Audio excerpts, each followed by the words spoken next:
Hello friends, स्वागत आहे तुमचं माझ्या यूट्यूब चॅनलमध्ये पुन्हा एकदा. मी आहे स्नेहलपुरी आणि आपण नवीन सिरीज चालू केलेली आहे ज्याचं नाव आहे गावाकडच्या भाज्या.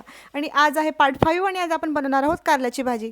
कारल्याची भाजी अजिबात कडू होणार नाही अशा काहीशा 2-3 ट्रिक जे आहे ते मी या व्हिडिओमध्ये दाखवलेले आहे. तर चला बनवूया कारल्याची भाजी.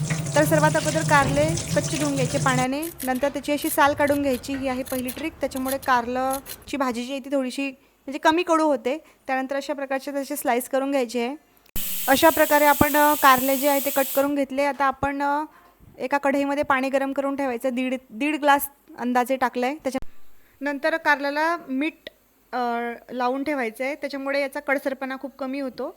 आणि हे जे कारले आहेत आपण जे पाणी ठेवलेलं होतं बघा, त्याच्यावरती अशी चाळणी ठेवून आपल्याला हे 10-15 मिनटं वाफवून घ्यायचे आहे.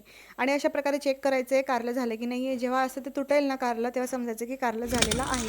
आणि आता आपण कांदा कट करून घेणार आहे. तुम्ही कांदा नाही जरी टाकला तरी चालतो, पण कांदा टाकल्यामुळे थोडीशी कारल्याची गुडचट म्हणतो ना आपण, अशी चव येते. म्हणजे कारलं कमी कडू होण्यास मदत होते.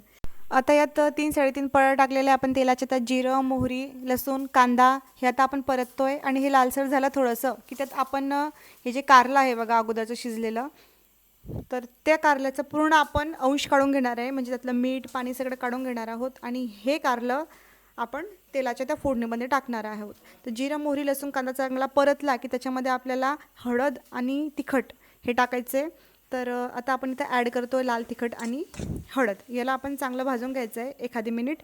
त्यानंतर लगेच मी हे कारलं ॲड केलेलं आहे, ज्याचं पूर्ण पाणी काढून घेतलं आहे. ऑलरेडी या कारल्यामध्ये मीठ असल्यामुळे तुम्ही नंतर मीठ थोडंसं किंचित ॲड करा. आता इथं मी शेंगदाण्याचं कूट घालते आहे. शेंगदाण्याचं कूट शिवाय तर कारल्याची भाजी मला तरी आवडतच नाही. तुम्हाला कशी आवडते भाजी कारल्याची करून खायला? तुमची रेसिपी मला कमेंट बॉक्समध्ये सांगा. तुम्ही पण अशीच बनवतात का? आता मीठ पण ॲड केलेलं आहे थोडंसं किंचित. आणि रेडी आहे आपली कारल्याची भाजी. कमेंट बॉक्समध्ये सांगा की तुम्ही कशा प्रकारे भाजी बनवता. मला तर अशा प्रकारचीच आवडते भाजी. आता भेटूया नेक्स्ट व्हिडिओमध्ये नवीन भाजीसोबत. तोपर्यंत टेक केअर. Bye bye.